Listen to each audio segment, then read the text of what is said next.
Hello, everybody. Minute late here, sorry. I wasn't even sure if I was going to be able to do this today because when I came in off the road from the convention, I had a mild cold, as the great Rush Limbaugh used to say, suffering from the ravages of the common cold. So you'll pardon me if from time to time I drink some coffee. Now that reminds me. Go to the wildworldofhistory.com website, look at the trailer for Patriot's History that we're trying to make into a video, 6 to 8 part video series. And if you like it, and you gotta like it because it's an amazing trailer, buy Larry a coffee. Just $5, contribute to the kitty, and we've got a strategic plan laid out. We can either fund it all through Buy Me a Coffee, or we can develop it into more of a GoFundMe process. There's all sorts of ways we can do this, but check it out. Buy Me a Coffee. Anyway, so I'm going to need to drink a little coffee now and then in order to keep my voice up.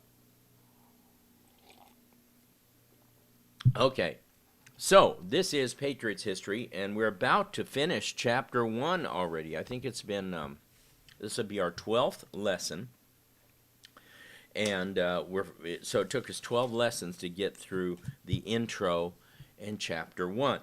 So I'm starting, again, I should remind everybody, I use the 15th anniversary edition of Patriot's History of the United States. If you use earlier editions, that's fine, although sometimes the page numbers might not jibe. So in the 15th anniversary edition, I am on page 39, and I'm at the very bottom of the page, the last paragraph. The resemblance of this Declaration and Bill of Rights to the 18th century American Declaration of Independence, Articles of Confederation, Constitution, and Bill of Rights is striking, talking about the English Declaration of Rights bill in the Glorious Revolution. One could argue that the Americans were more radicalized by the Glorious Revolution than the English. And in fact, I think this is going to be part of an ongoing problem or an ongoing issue here that is raised by historian Gordon Wood about how radical the American Revolution really was. And he has a book called The Radicalism of the American Revolution. In England, the Glorious Revolution was seen as an ending. In America, the hatred and distrust sown by the Stuart kings was reaped by subsequent monarchs, no matter how constitutional their regimes. Radical Whig ideas contained in the Glorious Revolution, the pronounced hatred of centralized political, religious, economic, military authority, germinated in America long after they had subsided in England. But those ideas also drew strongly on the common law tradition, which citizens had not only obligations but rights, and in which, since the law truly came from God through the people, the active working of a polity entailed a partnership or a social compact between the ruler and the governed. By 1700, then, the early English colonies had developed a unique and distinct character, far different from the European nations the inhabitants had left. These included common law traditions with ownership of property open to all, which no European country had. And let me mention something here. Private property with written titles and deeds is one of the 4 pillars of American exceptionalism. But you know what? Only America has private property with written titles and deeds in which the landowner is entitled to the mineral and other rights under the land. In all European law, even English law, the government still owned what was under the land. So in today's parlance, oil, uranium, gold, silver, whatever. But in America, our property rights included everything. And that's amazing. Okay. So, to back up, by 1700, then, the early English colonies had developed a unique and distinct character far different from the European nations the inhabitants had left. These included common law traditions with ownership of property open to all, which no European country had, and a representative democracy from the outset, again, which no European state possessed, and a militia system that armed the population so that it could not only resist natives, but overthrow or intimidate its own government. How many times have we seen that? 2 or 3 times already?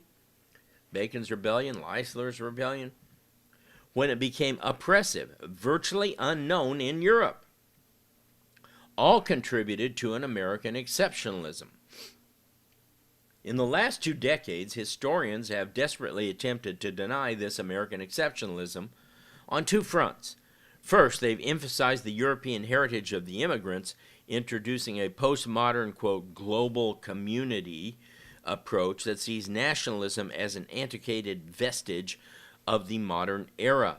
That approach completely ignores the fact that while any one European nation of origin may have had one or at best 2 of the above traits, none had all of them, and that in fact the United States from the beginning had novel and different traits that separated it from every other nation-state, nation, or empire.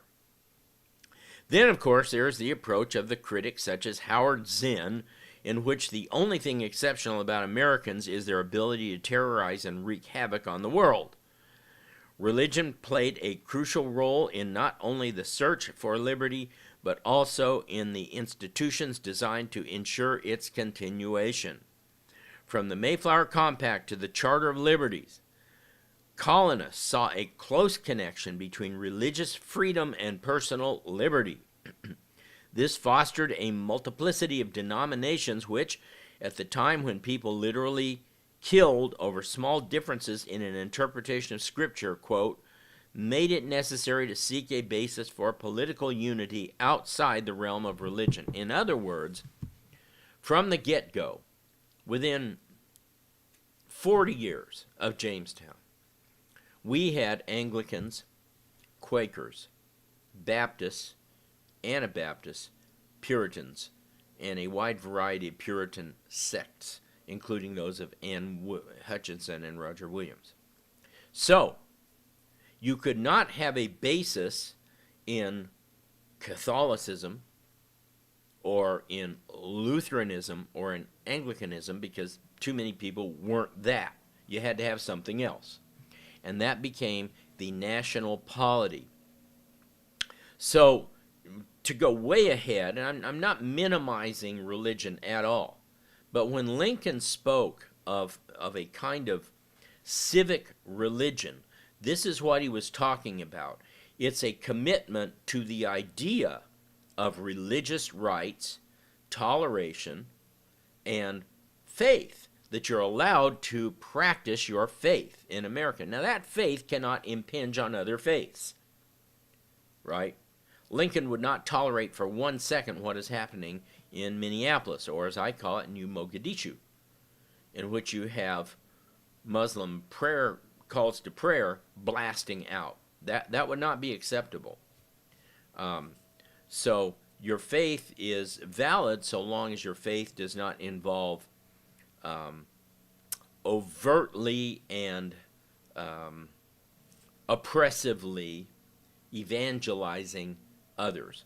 That's why the whole thing with the Mormons was basically move till you find some place that you can practice what you practice and not inconvenience or offend everybody else. And so they did. And so eventually they were allowed to settle where they settled in Utah without any interference from the federal government, except for the law involving polygamy. So this is a very important shift in America. It is religiously grounded. It is grounded in the fact that we have Christian religion in America. All of it, all except the Anglicans and a handful of Catholics, all of it Protestant. But because there are so many Protestants practicing religion in so many different ways, A civic religion appeared that said that we acknowledge all these rights, and therefore our loyalty is to this, what will later be the Constitution, that ensures those very rights. Okay, I hope that was clear.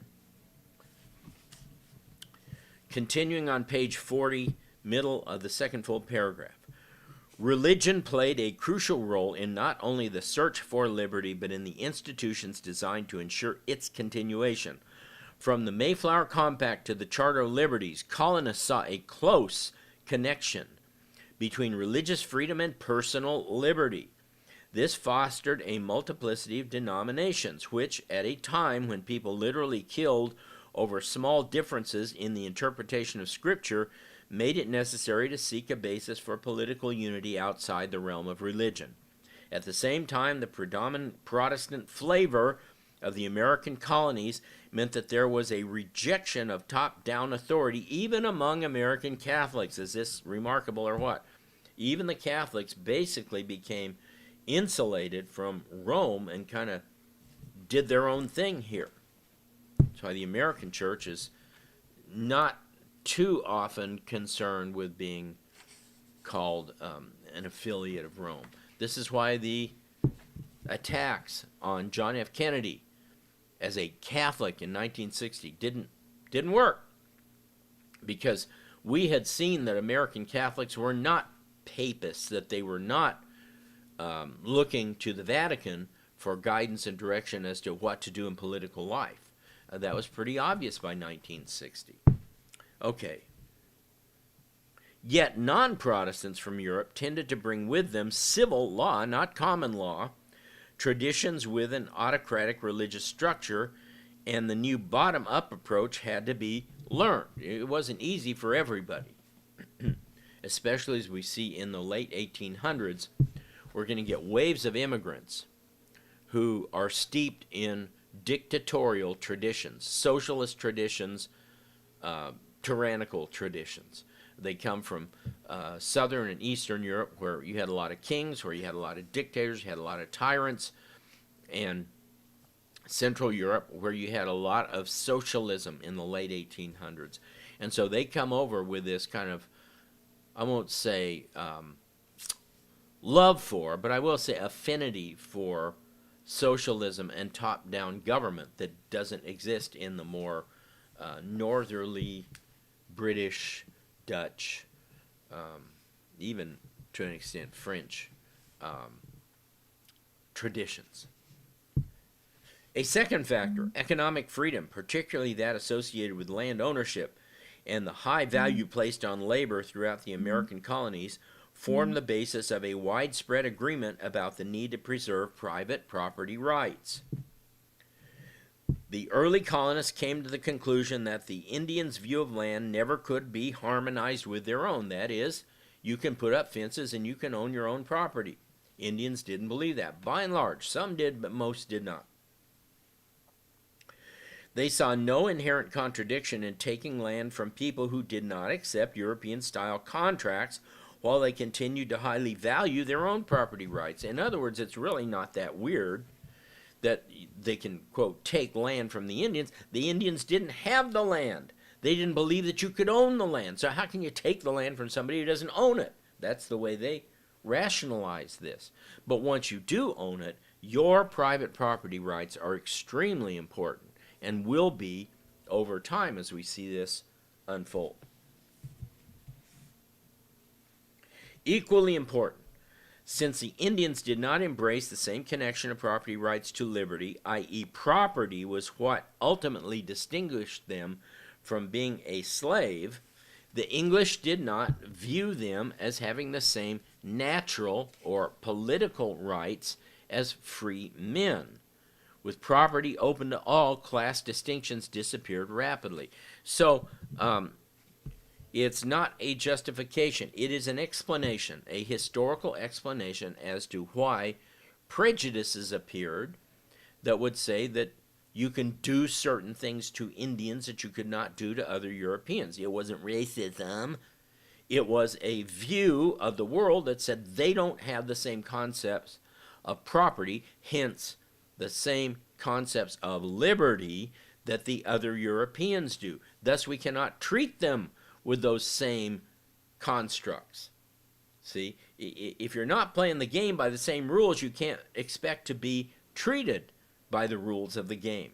And that's a very important thing that many modern people overlook, especially idiots like Howard Zinn. Did I tell you this guy's a moron? He's an anal pocket, a total diddle scrimper. I mean, this guy is a puddle puffer. So take a look at my VIP subscription service on the website, and one of my video series, I think it's got 3 or 4 videos in it, is the horrible history of Howard Zinn. And I go kind of line by line into many of the places where he makes these utterly goofball arguments. Okay, let's continue here. Last paragraph of chapter 1 on page 41. Finally, the English colonies developed political institutions similar to those in England, but with an increased awareness of the need for individuals to have protection from their governments. Get it? Early on, they were already saying, we need to be protected from our government. This is the basis for the Second Amendment. I mean, it's early on here. We're talking about the early 1700s, late 1600s. They're going, we got to be protected from our government. Our government doesn't always have our best interests in mind.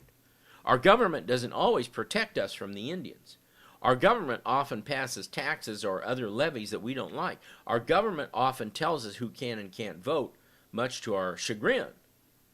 So, right away they are looking at protections from their government. And they're increasingly, as we're going to see when we get into this next chapter, seeing the government as way over there. Nothing to do with us over here.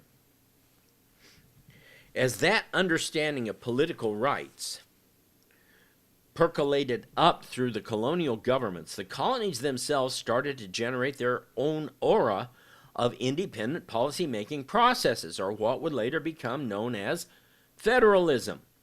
Moreover, a distinct and once again exceptional concept of citizenship appeared, made all the more ironic by the French Revolution's later use of the term citizen, which had virtually none of the characteristics of true citizenship, including property ownership and political involvement. Even England lacked such civic participation and understanding of both obligations and rights for almost everyone. Now again, as we go through these stages, we have to understand who is meant by everyone, who's meant by a citizen, who's meant by a practicing member of the polity.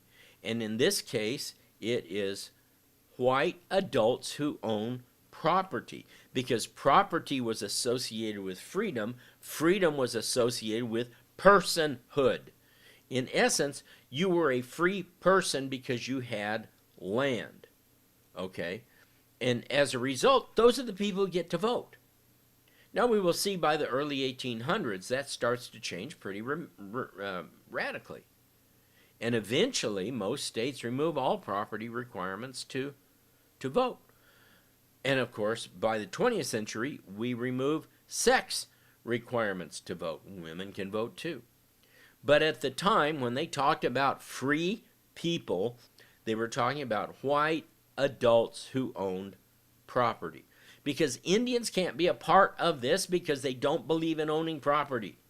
They don't believe in the very basis of individual liberty that is required to be a member of the society. Not a knock against Indians, it was a reality. Okay? The American colonies also found that distance from England ensured that, barring significant British efforts to keep the colonies under royal thumb, the colonies would construct their own self-reliant governments. And it was exactly that evolution that led them to independence. So, we are ready now to start Chapter 2, Colonial Adolescence, 1707 to 1763, that begins on page 42 of the 15th anniversary edition of Patriot's History. And the first header is the inability to remain European. England's American England's American colonies represented only a small part of the British Empire by the late 1700s, but their vast potential for land and agricultural wealth seemed limitless. Threats still remained, especially from the French in Canada and the Indians on the frontier, but few colonists saw England herself as posing any threat at the beginning of the century. Repeatedly, English colonists stated their allegiance to the crown and their affirmation of their own rights as English subjects. Even when conflicts arose between colonists and their colonial governors, Americans appealed to the king to enforce those rights against their colonial administrators, not to depose the colonial governors. So, if you were to go around and ask a resident of New York or Baltimore or any major town in Virginia or any place else in the Carolinas, Charleston, who are you? They'd say, well, I'm an Englishman. I mean, they would in some way say, I'm English. Who are you? I'm English. Especially if someone from France or Spain well, who are you? Oh, I'm an English. You're English. Okay, I'm English. They wouldn't say I'm an American, and they wouldn't say I'm a Virginian yet.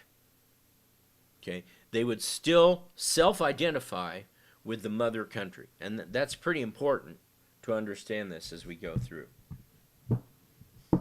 Between 1707, when England, Scotland, and Wales formed the United Kingdom, and 1763, however, changes occurred within the empire itself that forced an overhaul of imperial regulations.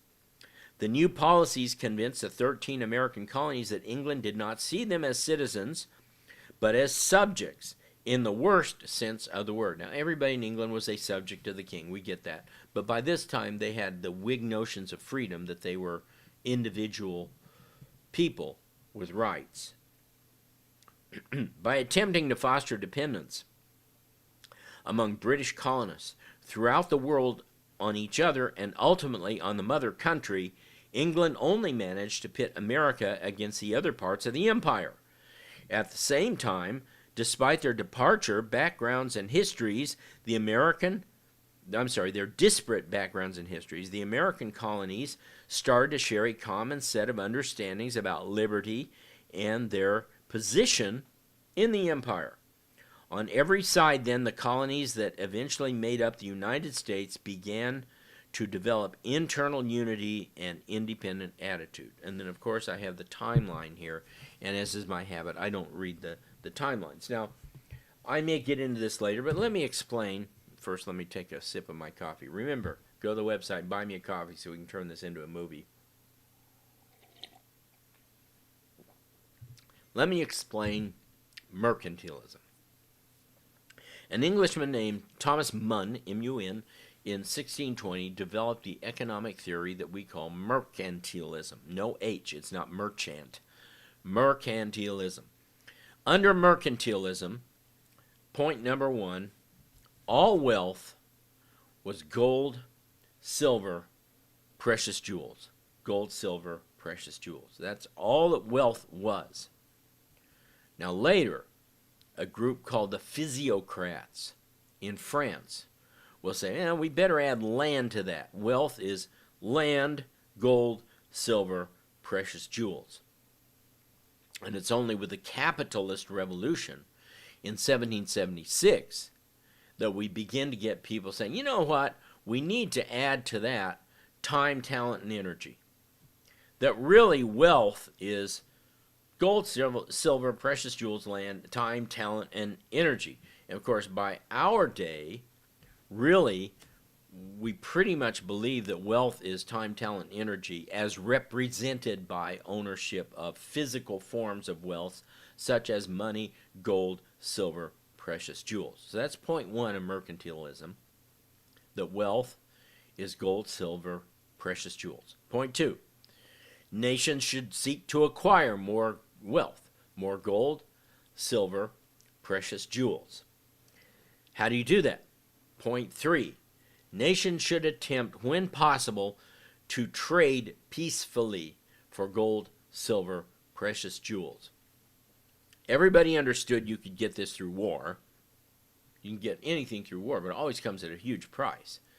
But what if you could get it peacefully through trade? So the mercantilist idea of trade is that you should have a favorable balance of trade.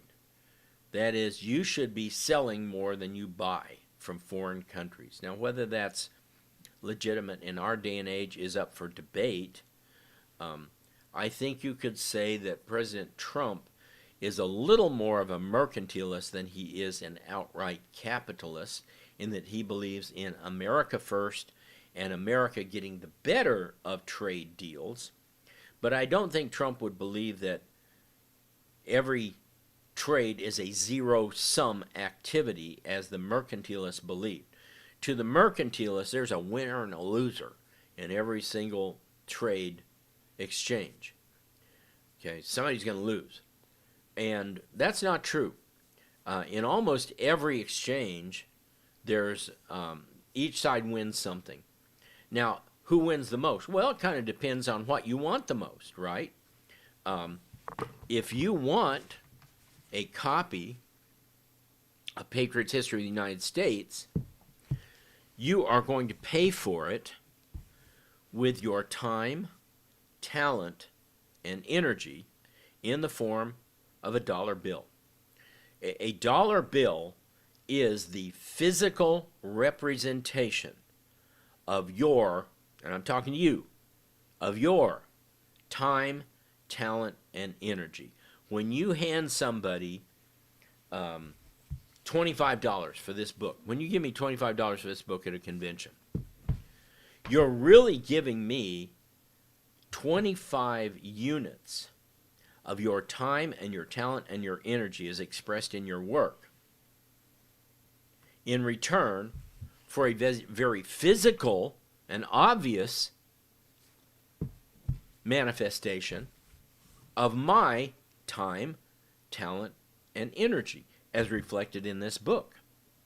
So this is very useful to use with children, with young people, with the youths. Kids, money. Money has no intrinsic value whatsoever. It is a representation of real wealth. And real wealth is time, talent, and energy. You can't get any more time, and you can't get any more energy unless maybe you work out or you take some of those little strange pills we used to take back in the 70s that truck drivers used to take. And most of you can't expand too much upon your talent. You kind of hit your natural plateau, and that's as far as you're going to get. I could practice drums from now till the cows come home, and I wouldn't get to be a better drummer than I was at my peak. I was as good as I was going to get. Okay? So it's important to understand that every exchange is an exchange of your time, talent, and energy for someone else's time, talent, and energy. However, what they value may not be the same thing you value, or at least not at that time. In other words, you're going to give me $25 for this book because right now you value the contents of that book more than you value the time, talent, energy that's represented in that $25. And I'm going to take that money, and I may go down to Panera, the house of death. You'll understand later why I call it that. And get a salad or a soup or something, and it's going to cost me about $25 because I value that food right now as more important than I do the stored time, talent, and energy that's in that money. Money is a store of value, right? Because it doesn't go away. It's in your pocket. When I walk around with a $100 bill in my pocket, allowing for inflation, when I go to buy something, that $100 is still there. It is a store of value. It is a store of time and talent and energy. Okay? And the more divisible it is, and the more portable it is, the more it is valued. This is why gold always has problems as the basis for an economy. It is not divisible. It is not portable. If you've ever carried around gold coins, you'll know they're heavy. Try carrying around a gold ingot, right? Try dividing up gold ingots. And briefly, I was associated with a friend who was selling like micro gold on little cards, denominational gold, 10 cents worth of gold, 50 cents worth of gold, and they just didn't sell. Because, first of all, stores won't accept them. So you have to have money, that wealth that is portable, divisible, and acceptable. I mean, platinum is very valuable, but you ain't going down to Fry's or Kroger's or Walmart and hand them a bar of platinum for your groceries. It's not going to happen. This is the battle right now over digital. How much is digital going to be accepted? Is it a true store value? Its fans, its advocates say yes. I don't know. I don't know enough about it. But I know that if it becomes trusted enough as a means of exchange, it will, of course, gain popularity everywhere. So, mercantilism. Wealth consists of gold, silver, precious jewels. You want to get more wealth, and you do so, if possible, through trade, in which you achieve a favorable balance of trade. Now, the implications of this are that most of the time, trade involves somebody pulling the wool over somebody else's eyes. All right? It implies not only winners and losers, it implies somebody stupid. Because they're going to give you gold or silver, which is wealth, for what? Silk? Wool? I mean, fish? It implies that somebody is getting the better of somebody else every single exchange. And that's not true. As we will later discover, as I just pointed out, that every exchange involves people having different wants and different needs and different desires. All right, point number 4 of mercantilism. Businesses exist not to make a profit. That's okay, but that's not their purpose for existing. Businesses exist to advance the goals and objectives of the mother country. They exist to benefit the mother country, not to benefit the owners or investors or stockholders. Now, we are in an era in which you will constantly see students say, well, why does a business exist? Well, a business exists to help the community. Or why do banks exist? Well, banks exist to help the community. Banks exist to provide health care for their employees. No. Businesses exist for one reason only, to make a profit. If they don't do that, they have no business, pardon the pun, existing. Because they can't do anything else if they don't first make a profit. And this, of course, is what Bud Light, Budweiser, and Anheuser-Busch are finding right now. That if you try to do something outside of make a profit, if you try to preach, if you try to be inclusive, if you try to have these social justice messages, it will come back to bite you.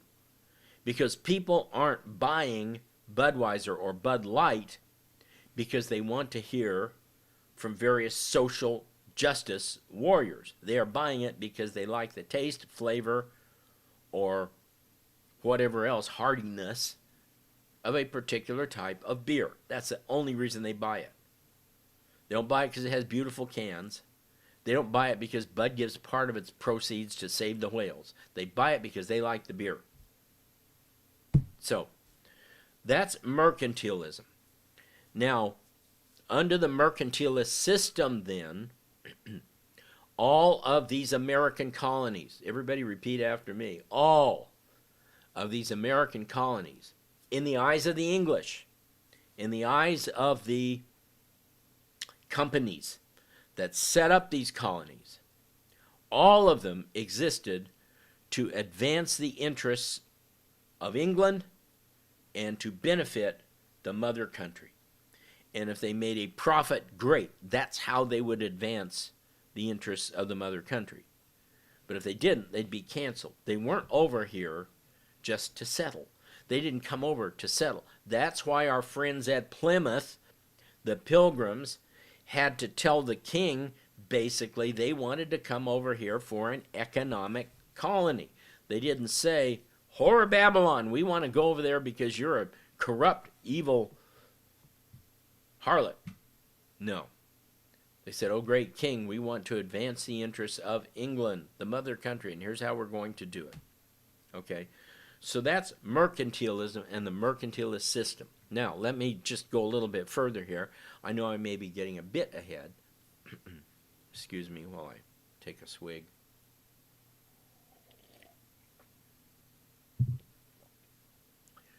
England has colonies in the West Indies, in India, in America. Those are the three main areas. There's a few islands and little pockets elsewhere, Hong Kong, places like that. But those are the three big ones. Of those three, America was number 3, way at the bottom. The American colonies were not that important. India was number 1. The West Indies were number 2. At various times, maybe leading up to the Revolution, even those two were reversed. But America was always number 3. Under the mercantilist system, there were a couple of other rules. First, the colonies existed for the benefit of the mother country, not vice versa. And therefore, the colonies were to be dependent on the mother country. Okay? They existed, but they needed the mother country to support them. Second, each colony or group of colonies, American colonies, West Indies, India, were to be dependent on each other. That is, the idea was in English and other mercantilist thinking that you didn't want any one colony or group of colonies to become so independent they didn't need the other colonies, and they certainly didn't need the mother country. That's why we're going to see many of the early acts that are passed in the 1760s, such as the Paper Act, the Wool Act, the Iron Act. All these things were designed to prevent Americans and the American colonies from becoming too independent, because independent colonies can leave. All right? So it's important to keep this in mind, that the English saw this as this broad web of connections with all the colonies relying on each other. Therefore, nobody will get too independent, and everybody will be dependent on England. And finally, what this meant was, when you ship, let's say, wood from New England to England, and it arrives on the docks in England, there will be at least one person waiting for you on the docks, the tax collector. And therefore, Munn said, and this is the last point of mercantilism, that England should ship in its own ships. England should ship in its own ships, or bottoms, as he said. Okay? And the idea is that you have your own shipbuilding industry. Now, I just used the word shipbuilding industry, and you're going, well, wait a minute. Industries exist to make profits, and industries grow. Industries are not just a, exchange of gold, silver, precious jewels. If you have industry, you are creating wealth, right? Yes. Okay, so Munn didn't have it all down. I mean, he was a theorist, and like any theorist, he's going to get a lot wrong. And this is one of the things he gets wrong. As soon as you develop any industry, you're starting to violate that whole notion that wealth is gold, silver, precious jewels. But let's go back to my tax collector. If you're shipping in your own bottoms, this is his view, that means that ultimately all of your ships are going to come back to England. And when they come back to England, you get to tax them. you're going to go aboard and find out all they got on board and levy a tax on all that. And so it's very important that England, an island country, has a shipbuilding industry because they want to be able to get the revenues back to England. And this is why smuggling throughout American history is such a big deal and becomes such a critical part, especially with the Tea Act, is smugglers ain't getting taxed. And if you got smuggling happening, the government is losing revenue. Okay? All right. We'll stop there. Next time we'll start up with Shaping Americanness. And this is going to be a good section. I love these sections on how we became who we were. And let me take just a minute to remind you to check out the Wild World of History. Now, you'll see a new Wild World of History homepage. We're splitting Wild World of History and Wild World of Politics because there's people out there who don't like my political commentary, and there's people out there who don't like the history curriculum stuff. They want my political commentary. So we're trying to hit each group and let each group self-select. Okay? So if you're a VIP member already, you will have the option in the next month to stay VIP or to switch over to Political Insider. And if you're a new Political Insider, you'll have the option to switch or pick up VIP, or you can have both. I'm adding all sorts of new stuff in the next couple of months. I've already recorded 3 episodes. I'll probably record another 2 or 3 this week if my voice holds out, of A Patriot's History of Globalism, its rise and decline. I'm also going to be starting up America in the 21st Century for the political side. You have all sorts of new stuff on the history side of the VIP. So check that out. And remember, our big push here is to make Patriot's History into a video. If you can go on the site and buy Larry a coffee, buy me one, buy me 1,000. I don't care. Just buy me a coffee. We will get this done. And then finally, coming up later today, I don't know the exact time, but I'm going to be on, I think, the afternoon segment of Steve Bannon's War Room this afternoon, talking about Patriot's History. So I hope to see you there, and I will see you guys back here Friday, and I think my voice will be fully back by then. Okay, see you later.